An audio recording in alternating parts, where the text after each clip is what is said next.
Haleluya Tanzania, haleluya unaisikiliza sauti hii. Karibu tena katika semina nzuri ya baraka. Karibu tena katika semina nzuri ya maombi. Karibu tena katika semina iliyojaa upako na mamlaka. Asiyeomba usimwamini, asiyeomba usimwamini. Unawezaje kuishi ndugu yangu? Mbona mimi siwezi? Unawezaje kuishi bila kuomba? Unawezaje kuishi bila kumtafuta Mungu? Maisha bila maombi unatoboaje ndugu yangu? Asiyeomba usimwamini hata kidogo. Asiyeomba usimwamini hata kidogo. Maisha yetu yamejengwa kwa nguvu ya mawasiliano. Unawezaje kukaa masaa 12 haujakaa, hujaomba, hujashuka kumtafuta Roho Mtakatifu, hujafanya maombi yako, hujamtafuta Mungu kwenye maisha yote? Unawezaje? Mbona mimi siwezi? Unawezaje? Mbona mimi siwezi?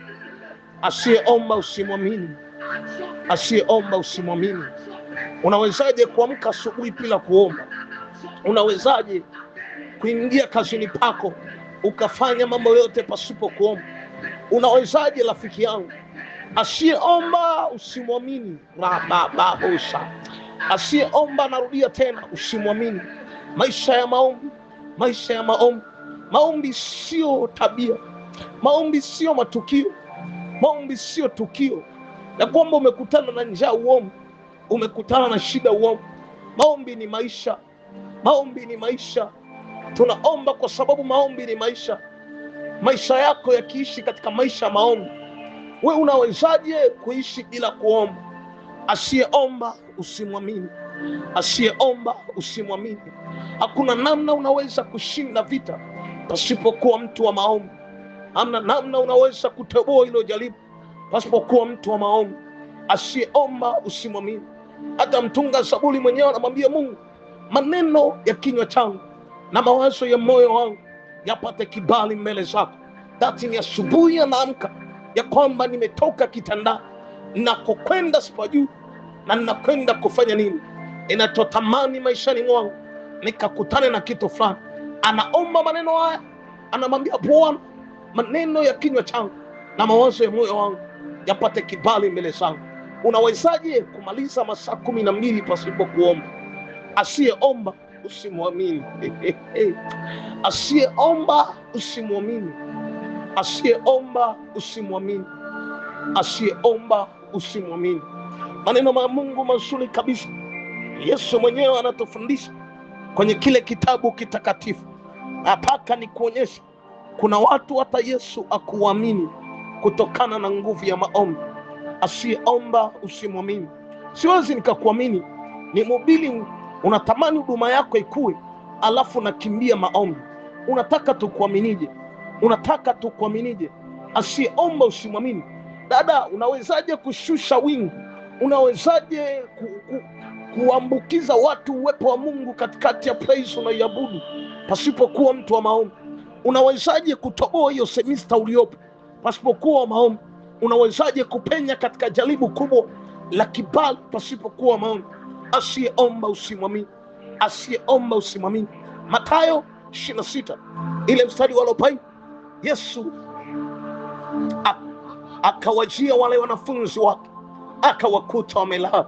Akamwambia Petro, amkuweza kukesha pamoja nami hata siku moja?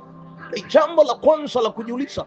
Yesu alichokifanya, hakukutana nao, alikuwa mbali nao, hakuwa karibu nao, alikuwa ni mbali nao kabisa. Alikuwa ni mazingira yaliyofaa pamoja nao, alikuwa yuko mbali pamoja na wanafunzi, lakini anakutana nao, hakuamini. Anakutana nao, anawauliza, hamkuweza kukesha pamoja nami hata lisali moja? Maana yake ni harufu kubwa sana ya kwamba wakati anatoka wale watu hawakuomba. Asiyeomba usimwamini. Huwezi kujaa Roho Mtakatifu, huwezi kuwa na mafuta pasipokuwa na mtu wa maombi. Katoramandiri. Huwezi kuwa na mtu wa matokeo kwenye jambo fulani pasipokuwa mtu wa maombi. Asiyeomba usimwamini. Huwezi ukawa ni mtu unatamani kipato chako kikue pasipo kukinyunyuzia maombi. Asiyeomba usimwamini. Ni kweli leo nakuhubiria, upo kwenye grupu, wengine wako nyumbani, wengine wana business kubwa, lakini unaisikia sauti. Nataka nikwambie, kama auombi huwezi kujaa mafuta yoyote, huwezi kuwa mtu wa matokeo, huwezi kuwa mtu mkubwa. Yesu kama desturi yake alifanya maombi kuwa sehemu ya maisha. Kama huwezi kuyafanya maombi kuwa sehemu ya maisha, hatuwezi kukuamini, hakuna matokeo. Yesu akawaambia, sikiliza, anakutana nao, anawaambia maneno haya, mstari wa 41, kesheni mwombe msije mkaingia majaribuni. Roho i lazi, lakini mwili ni dhaifu. Asiyeomba usimwamini. Roho i lazi, lakini mwili udhaifu. Gaza, nataka nikwambie, wako wahubiri wakubwa, wako wahubiri sauti wakihubiri yani sauti ukisikiliza unasema hizi zinatua na zinashusha ndimi za moto, lakini katika maisha yake ya wokovu si mtu wa maombi. Nataka nikwambie, usimwamini. Narudia tena again, usimwamini. Dada, wako wahubiri wanahubiri na ni waimbaji wazuri, wanashusha wingu yani ukimwona unajua ni mtu wa kushusha wingu, lakini anatoka pale bado anajichua, bado ni mtu wa dhinaa, bado dhambi imemkamata. Asiyeomba usimwamini. Tunahitaji tukuone katika chumba cha maombi, tunahitaji tukuone katika chumba cha maombi. Yesu anawaambia, kuna wakati roho yako inatamani kuomba, kuna wakati roho yako inatamani kusema na Baba, kuna wakati roho yako inatamani kuongea. Na inataka nikwambie, maisha ya maombi, Yesu anaambia kesheni muombe. Sikiliza nikwambie, akaenda tena mara ya pili akaomba. Baba anatoka ameacha maagizo. Mstari wa 42 kuna maneno ya hatari yanaongelewa pale. Yesu akaenda tena mara ya pili akaomba akisema, Baba yangu, ikiwezekana kikombe hiki kiniepuke, nisipokunywa mapenzi yako yatimizwe. Akaja tena 43, anasema akaja tena akawakuta wamelala na macho yao yamekuwa mazito. Akaja tena. Usimwamini asiyeomba. Yesu anarudi tena, Yesu anarudi tena, anawakuta wanaye, anawakuta wanafunzi aliwagharamia kwa damu, aliyefanya kila kitu. Hawa wanafunzi wake bado hawaombi. Nataka nikwambie, mafuta yatafutwi, upako utafutwi kwa kula sana, upako utafutwi kwa kunenepesha kitambi. Hakuna kitu kitatokea dada yangu pasipokuwa mtu wa maombi. Wakaka watu wa kuachia. Unasema natembelewa na kaka, kila mkaka anakuja na nitongoza. Nakwambia wewe ni rais na ni chifu. Hauna uwepo wa Baba, hauna moto. Hauna moto ndani yako. Hauna mawasiliano na roho ya Baba. Hauna mawasiliano na nguvu za Mungu. Hauna mawasiliano. Nataka nikwambie, roho zitakufuata. Roho zitakuja pamoja. Asiyeomba usimwamini.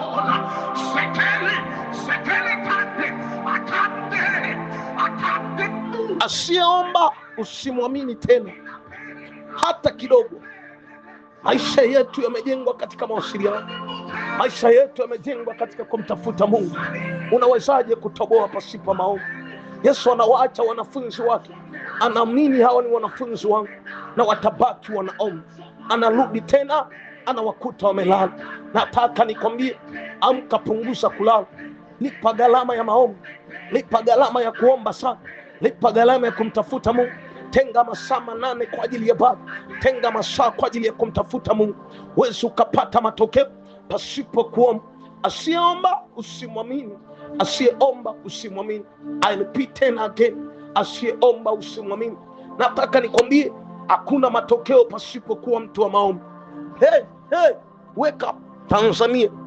Mtu wa maombi anapata matokeo makubwa. Anazungumza na Baba, anamsikia Roho Mtakatifu, anasikia habari zake. Roho Mtakatifu anasema nini? Roho Mtakatifu anaongea nini? Ni mtu mmoja tu anaweza kuomba. Asiyeomba usimwamini. Kuna nguvu inatokea ndani yake. Nataka nikwambie, tunakuamini kwa matokeo yanayopatikana na maombi. Na kuna namna unaweza kuwasiliana na Baba pasipo kuomba. Inahitaji kuomba sana, inahitaji kumtafuta Mungu sana. inahitaji kufanya hivyo, inahitaji kuwa mtu wa maombi. Maombi ni silaha, maombi ni akiba. Kama uombi hatukuamini, jifunze kuchukua hatua, jifunze kuchukua hatua ya maombi. Chochote kinachohitaji kutabiliwa kinapatikana kwenye chumba cha maombi, kinapatikana wakati wa kuomba. Tunza. Leo nataka nikufundishe, ukiamka asubuhi, kuna faida za kuomba kuianza siku yako. Kuna faida za kuomba. Unapoamka asubuhi, usikurupuke kitandani. Hatukuamini huko unakokwenda kama utakuwa mtu wa maombi. Maombi ya asubuhi, unakuwa na mamlaka ya kimaamuzi juu ya siku yako mpya, kuamuru nini unataka kitokee na nini hutaki kifanyike siku hiyo. Ukiwa mtu wa maombi, maombi yanakusaidia kuiamuru siku yako. Rababosa, unaiamuru siku yako. Unataka nini kitokee siku hiyo, hutaki nini kisitokee.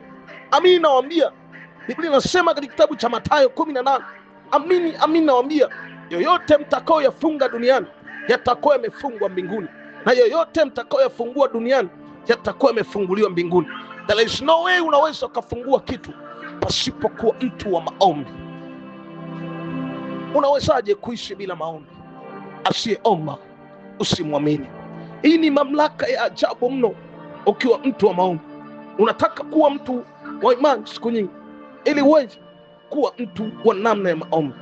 Maombi yanasaidia, maombi yanatokea, maombi yanakupa kuwa mtu mtawala na mmiliki juu ya watu waliolala.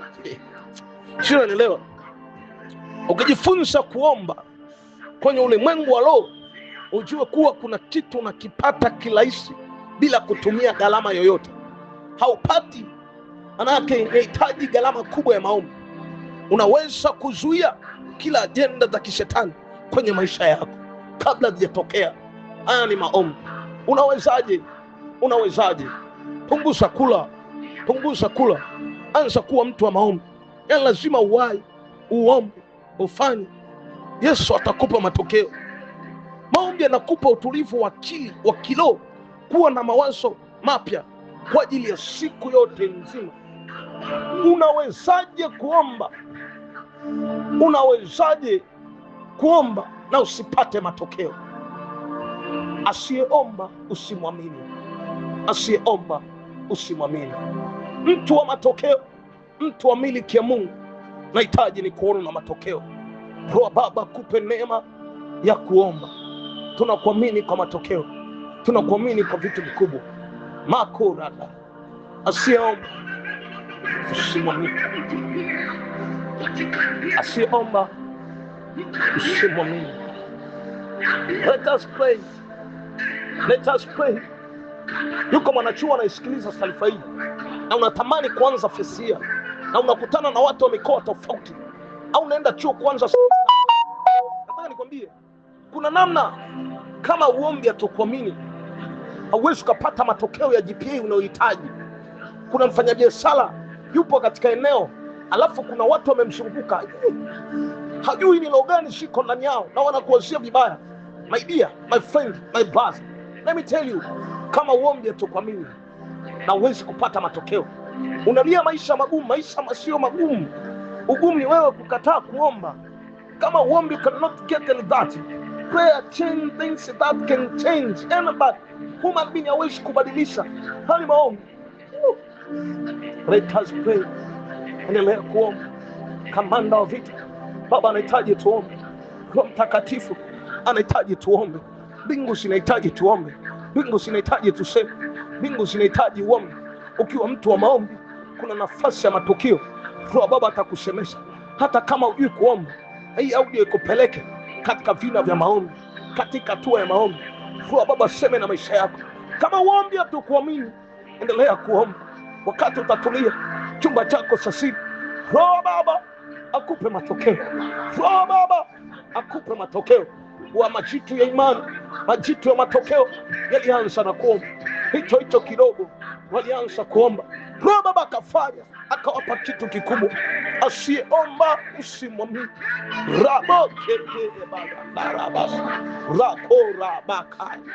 Baba yuko Mtanzania mmoja, Natamani amsha kiu ya maombi ndani yake. Aombe. Akula. Endelea kuomba. Mungu akubariki. Day 1 imeisha. Kesho tunaendelea tena. Siku ya pili. Asiyeomba usimwamini.